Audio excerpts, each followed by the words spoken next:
இங்கே பாருங்க, வண்டியில் உட்காந்துக்கிட்டு சும்மா இருக்காம இங்கே காளான் ஆர்டர் போட்டு உட்காந்துறாரு பாருங்க. எங்கே நின்றுருக்காயா? அங்கே பஸ்ஸு கிஸ் நிற்கிறான் மாதிரி இங்கே தான் இருக்கும். கிளம்பிட்டான். ஆமாம், நமக்கு தான் அட்ரஸ் கிடையாது. எந்த அட்ரஸு கொடுத்த? இறக்குற இடத்துல இருந்து பின்னாடி ஒரு மண்டபம் இருக்கு.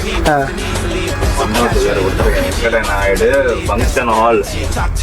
டுடே காளான் ரைஸ் காய்ஸ். காளான் வந்துட்டு காய்ஸ் 2 ஆர்டர் போட்டோம். 2 வந்துட்டு எவ்வளோ வந்துச்சுன்னா, எவ்வளோ வந்துச்சு 2 காளானே? 118 ரூபா வந்துச்சுண்ணா. அதான் காசு கொடுத்தா மறந்து எவ்வளோ சர்வீஸ் சார்ஜ்? 18 ரூபா சர்வீஸ் சார்ஜ். ஒரு காளானோட ப்ரைஸ் வந்து 50 ரூபா. ஓகேங்களா? இதோட குவான்டிட்டி எவ்வளோ இருக்குன்னா, குவான்டிட்டி எங்கே இருக்குது? குவான்டிட்டி